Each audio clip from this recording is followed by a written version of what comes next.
Close అవ్వకపోతే మిగిలిన క్వశ్చన్లన్నీ కూడా డీమ్ టు ఆన్సర్గా ప్రకటించవలసి వస్తుంది. అంటే మిగతా సబ్జెక్ట్ కూడా అవకాశం మనం ఇవ్వాలి. లేదు డీమ్ టు ఆన్సర్ని ప్రకటించమని ప్రకటిస్తాను. నాకు అభ్యంతరం లేదు. ధన్యవాదాలు అధ్యక్ష. మొదటి ప్రశ్నకు సమాధానం లేదండి. రెండవ ప్రశ్నకు సమాధానం కాలువ చిట్ట చివరి ప్రాంతాల్లో భూములకు సాగునీరు సరఫరా చేయడానికి అవసరమైన కాలువ డిసిల్టేషన్ మరియు అవసరమైన కాలువ భాగాల్లో సిమెంట్ కాంక్రీట్ లైనింగ్ పనులు తోటపల్లి బ్యారేజ్ ప్రాజెక్టు కూడి ప్రధాన కాలువ 395.58 లక్షల వ్యయంతో చేపట్టడం జరిగింది. 120.44 కోట్ల అంచనా వ్యయంతో ప్రతిపాదనలు సిద్ధం చేసే దశలో ఉన్నాయి. బంగారు గారు. ధన్యవాదాలు అధ్యక్ష. 2018లో నారా చంద్రబాబు నాయుడు గారు ముఖ్యమంత్రి హోదాలో బొబ్బులు వచ్చినప్పుడు ఆ ప్రాంత రైతాంగం యొక్క ఆకాంక్షల మేరకు మా అన్న సోదరుడు సుజయకృష్ణ గారు అభ్యర్థన మేరకు లోచర్ల శివడవలస ఎత్తిపోతల పథకాలు రెండింటినీ కూడా హామీ ఇచ్చి మంజూరు చేయడం జరిగింది అధ్యక్ష. 2019లో టెండర్ ప్రక్రియ పూర్తి కూడా అయింది అధ్యక్ష. బిడ్డర్స్కి టెండర్ కేటాయించే సమయంలో ఎలక్షన్ కోడ్ రావడం ఆ బిడ్ ఓపెన్ అవ్వలేదు అధ్యక్ష. కానీ గత వైఎస్ఆర్సీపీ ప్రభుత్వం అతి దుర్మార్గంగా మా ప్రాంత రైతుల యొక్క ఆకాంక్షలను తుంగలోకి తొక్కుతూ ఆ వర్క్ని క్యాన్సిల్ చేయడం జరిగింది అధ్యక్ష.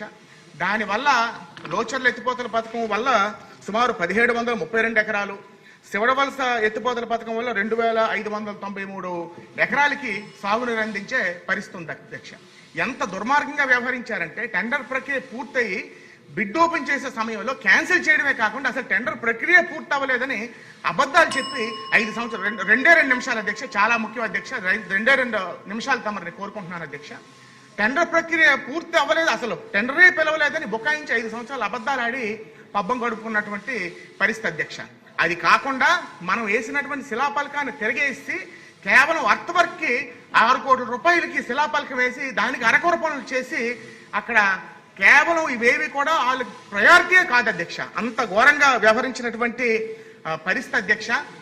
ముఖ్యమంత్రి గారు కదిలరా సభకు అవ్వనివ్వండి, లేకపోతే ఇదేం కర్మ మన రాష్ట్రానికి బొబ్బులు వచ్చినప్పుడు, లోకేష్ గారు శంకారం సభకు వచ్చినప్పుడు తప్పకుండా లోచర్ల శివడవలస ఎత్తిపోతల పథకాలు మంజూరు చేయడం, మన ప్రభుత్వం వచ్చాక మంజూరు చేయడమే కాకుండా పూర్తి చేస్తామని అక్కడ ప్రాంత రైతాంగానికి హామీ ఇవ్వడం జరిగింది అధ్యక్ష.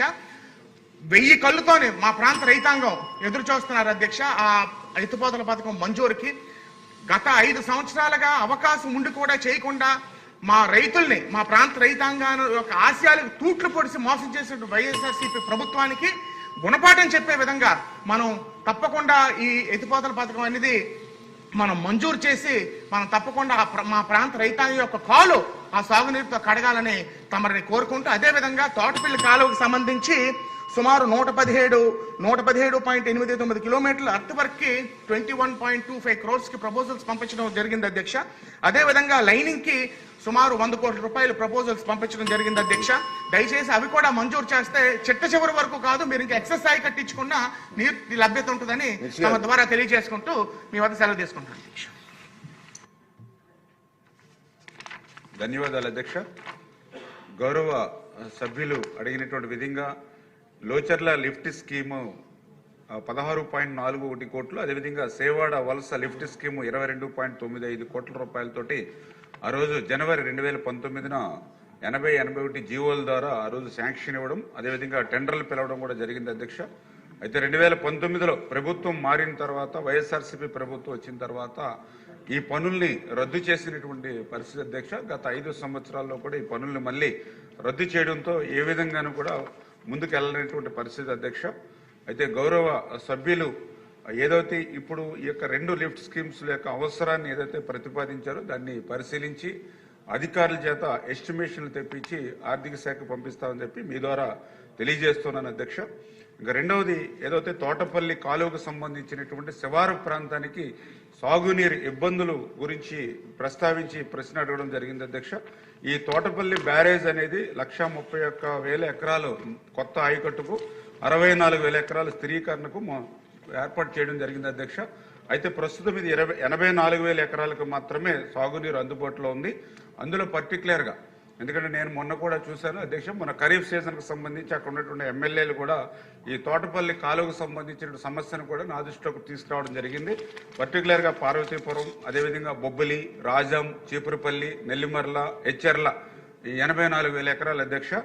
ఇది ఈ కాలువ 1200 క్యూసిక్ల సామర్థ్యం ఉంది, కానీ ఇది 800 క్యూసిక్లు మాత్రమే నేటి ప్రవాహం ఉంది అధ్యక్ష. దానివల్ల శివారు ప్రాంతాలకి నీరందనటువంటి పరిస్థితి.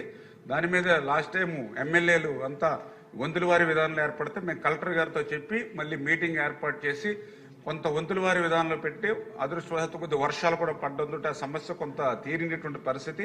దీని మీద మేము కూడా ఆలోచన చేసి ఈ 1200 క్యూసిక్ల నీరు 800 పోతుంది కాబట్టి దీనికి కారణం ఏంటని చూస్తే డీసెల్టేషన్.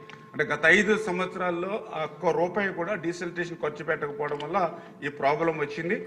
దయవుంచి మీ ద్వారా కూడా గౌరవ సభ్యులు కూడా కోరుతూ ఉన్నాం, మన ప్రభుత్వం వచ్చిన తర్వాత డీసెల్టేషన్ సంబంధించి 4.70 లక్షలు, అదేవిధంగా 67 లక్షలు, అంటే మొత్తం 5,40,00,000 రూపాయలు ఇచ్చాం మనం డీసెల్టేషన్. కానీ అక్కడ పనులు చూస్తే 2.98 మాత్రమే చేశారు, ఇంకా బ్యాలెన్స్ అమౌంట్ ఉంది. అంటే గౌరవ శాసనసభ్యులు కూడా ఆ పనులు బ్యాలెన్స్ పనులు కూడా పూర్తి చేయించుకోవాలని, అక్కడ ఎవరైతే కాంట్రాక్టులు 30% లెస్సెస్ పనులు చేయట్లేదు వాళ్ళ కూడా మీద కూడా మా డిపార్ట్మెంట్ పరంగా కూడా ఒత్తిడి తీసుకురమ్మని బ్లాక్ లిస్ట్ లో పెట్టమని కూడా చెప్పడం జరిగింది అధ్యక్ష. రెండవది ఆఖరిగా సభ్యుల యొక్క ఏదైతే ఈ యొక్క 6 కాన్స్టిట్యున్సీల యొక్క అభిప్రాయం దృష్టిలో పెట్టుకునే ఇప్పుడు ఏదైతే డీసిల్టేషన్ కోసం 21 కోట్లు అడిగారు అధ్యక్ష, అదేవిధంగా ఏదైతే సీసీ లైనింగ్ కోసం 99 కోట్లు అడిగారు అధ్యక్ష. తప్పనిసరిగా ఇది ఈ ప్రతిపాదనను ఆమోదించి ఆ సమస్య తీర్చేటువంటి విధంగా పరిష్కారం చేస్తాం అధ్యక్ష. Thank you. మినిస్టర్ గారు, ఆ ఏరియా మీద నాకు బాగా తెలిసిన ఏరియా, చాలా ఇంపార్టెంట్ వరకు మీ ప్రాబ్లమ్స్ ఉన్నాయని మాకు తెలుసు. ఏమైనా ఈ బడ్జెట్ లో కొంచెం క్లియర్ చేయడం కదా ఒకసారి ఉంది. తప్పనిసరిగా నేను చెప్పాను, మీ తప్పని చెప్పాను కదా కూర్చొని. నెక్స్ట్ క్వశ్చన్ అండి, నెక్స్ట్ క్వశ్చన్ సభ్యుల ద్వారా రిక్వెస్ట్ మీరు పోస్ట్పోన్ చేయడం అయింది. ఇప్పుడు 12/1/278 మినిస్టర్ గారు, సాంఘిక సంక్షేమ శాఖ మంత్రి గారు.